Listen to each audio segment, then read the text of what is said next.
50 years before the revival of Freemasonry in 1666, there was the Fire of London, which had repercussions for the next 5 decades. From 1600 to 1612, there had been between 5,000 and 10,000 deaths from the plague every year in London. But it escalated so that in 1665, 65,000 people died from the plague, which was 1/5 of the population of London.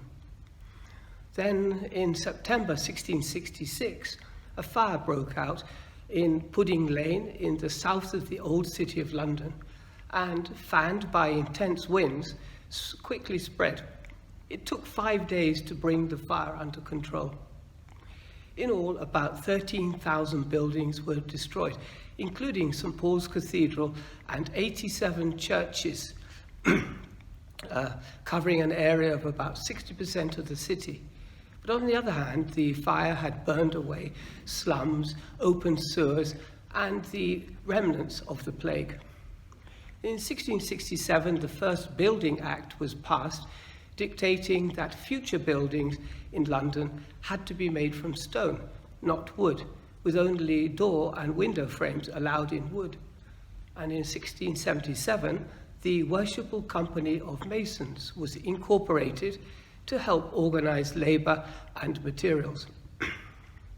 The Stuart kings identified themselves with King Solomon, as he was both head of church and state and ruled by divine right. Their palace in Whitehall was their King Solomon's palace, and both Charles II and James II wanted the new St. Paul's Cathedral to be a King Solomon's temple, resurrecting London from the ashes as the new Jerusalem, where the second coming of Christ would occur. Charles's ambition was that England in the 17th century would become for Christians God's chosen country, and with London as its new Jerusalem.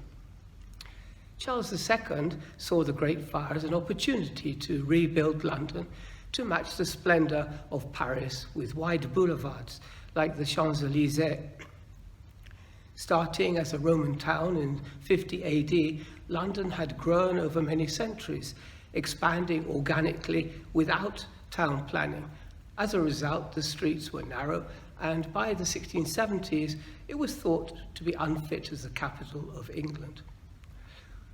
Charles envisioned London as not only being the governmental centre, but also a spiritual centre.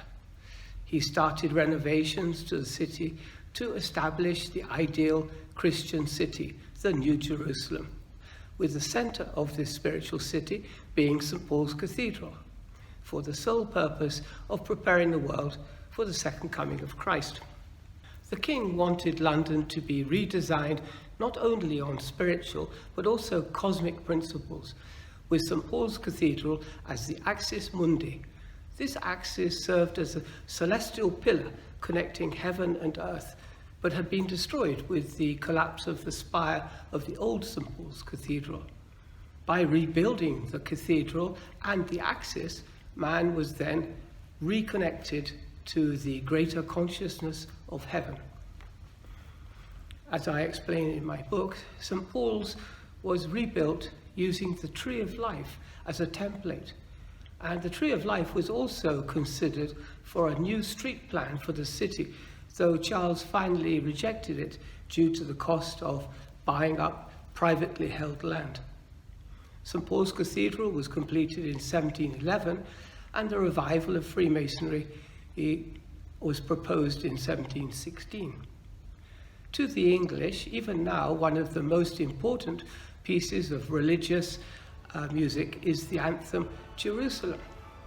It was written by William Blake in 1808, who lived during the monarchy of the House of Hanover. The last 4 lines of the anthem are, "I will not cease from mental fight, nor shall my sword sleep in my hand, till we have rebuilt Jerusalem in England's green and pleasant land." So it can be seen that the idea of making London a spiritual centre was still alive 150 years after the Great Fire of London. King Solomon's temple is very important to Freemasons for two reasons. Firstly, it represents a metaphor for the craft, and secondly, it represents the aspirations of Freemasons.